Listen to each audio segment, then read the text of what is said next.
আসসালামু আলাইকুম। আপনারা কেমন আছেন? আশা করি ভালোই আছেন। আমিও ভালো আছি। আমি এই যে কলজাটা নিয়ে নিছি আর এই ফেপড়াটা নিয়েছি। আমি রান্ধুম ওই যে কুরবানির ইডা কলজা ফেপড়া থিয়া দিছিলাম রানবার নিগা পোলাপানটা রান্ধা দিমু। আর কেমনে রান্ধি আপনারা আমার সাথে থাকেন, দেখতে থাকেন। আর একটু একটু চিকনা এনে নিছি, আমি চিকনারও দিম। আমি চিকনার আমি ভিজাই রাখছি। আলচারা ফেপড়াটা আমি হিদ্ধ দিমু। এই যে এক টুকরা পেঁয়াজ দিয়ে দিলাম, 2 কোয়া রসুন দিয়ে দিলাম, একটা তেজপাতা দিলাম, একটা দারচিনি দিয়ে দিলাম, আর এলাচ আর লবঙ্গ দিয়ে দিলাম। আমি সিদ্ধ দিয়ে মশলার মধ্যে আমি একটু লবণ দিয়ে দিলাম। আমি পানি দিয়ে দিই।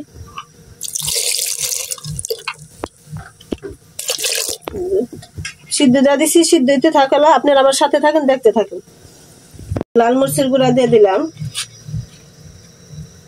একটু লাল মরিচের গুঁড়া দিছি আমি।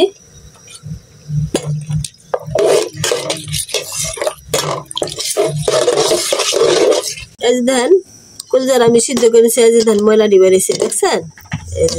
এই যে সিদ্ধ রানলে কালো হইব। এই জন্য আমি ওখানে দিয়ে নেবো। এই যে ধান এই যে সিদ্ধ করে নিছি, এই যে ধান দিয়ে নিছি আমি। এই যখন সুন্দর হয়ে গেছে গা, এই যে তার দারচিনিটা আমি বেচা ফেলাই দিতেছি।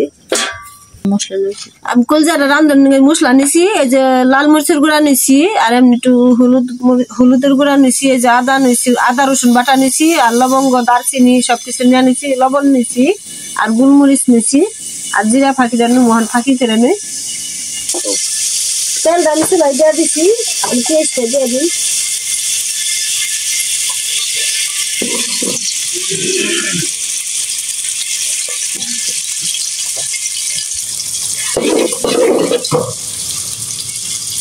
পেস্ট আমার হয়ে গেছে। আমি ওখানে যে মশলা দিয়ে দিলাম, মরিচটা রেখেছি, দারচিনি এলাচি তেজপাতা দিয়ে দিলাম। এই যে গোলমরিচ রেখেছি পরে দেবো। এই যে আদা বাটাটা দিয়ে দিলাম। সব মশলা আমি দিয়ে দিলাম, লবণ লবণ সবই দিয়ে দিলাম আমি ওখানে।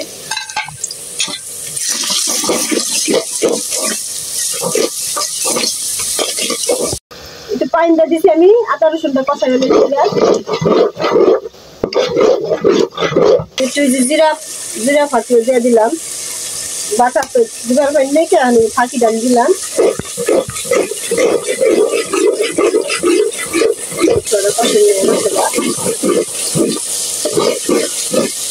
আমি ফুলদারা দিয়ে দিই হলে একসাথে একটুখানি।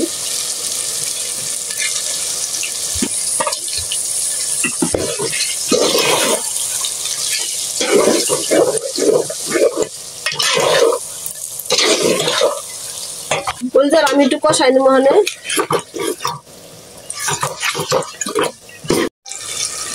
একদম ইটা কষাই নেবো, তারপর কষাই নেবো। আমি একটু তেল দিই,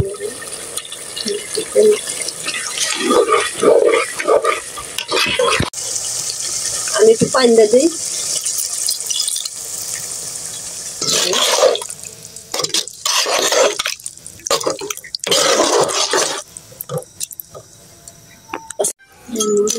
এই যে দেখেন কলজাটা আমি এই যে প্রায় দিছি, যে তেল দিই। তেলটা দিলে গরুর তেলটা দিলে একটু কি জানি কলজাটা মজা লাগবে, বুঝছেন? খাইতে স্বাদ লাগবো, নরম নরম হইব। এই যে কটা আলু দিম আমি দিয়ে নিছি, যে আলু কটা দিম আমি কলজার নগে। আলুটা আমি দিয়ে দিই। এই যে কষাই নিয়েছি কলজাটা, 2টা আলু দিয়ে কে নিকে, বুঝছেন? পোলা পানে খাইবার আলু খালি কলজাটা খাইব না। পোলা পানের নিগে জ্বালা, পোলা পানের নিগে অনেক কিছু করার লাগে। এই যে কলিজাটা আর আলুটা আমি কষাইতেছি। কষাবি দেখেন, সাথে থাকেন। কষান নিয়ে গেছে, আমি পানিটা দিয়ে দিই। ওই 7 দিন না পানি শেষ।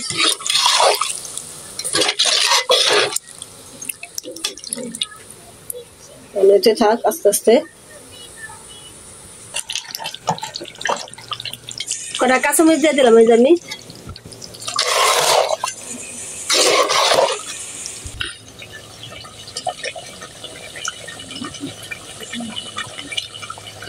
কষানো হয়ে গেছে, এরকমই রাখুন আমি, আর জুলমুল রাখুন না, এরকম করে রাখি।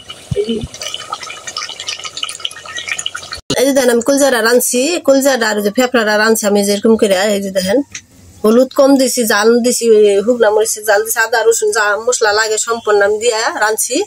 আর কুলজারা তো আমি যে পেঁয়াজ রসুন দিয়ে গরম মশলাটা আমি সিদ্ধ করে পানিটা ফালাই নিয়েছি, ওখানে গন্ধ পায় না, ভালোই মজা লাগে। আপনারা এমনি রান্না খেয়ে ট্রাই করে দেখতে পারেন। ভালো লাগলে লাইক করবেন, কমেন্ট করবেন, শেয়ার করবেন, সাবস্ক্রাইব করবেন।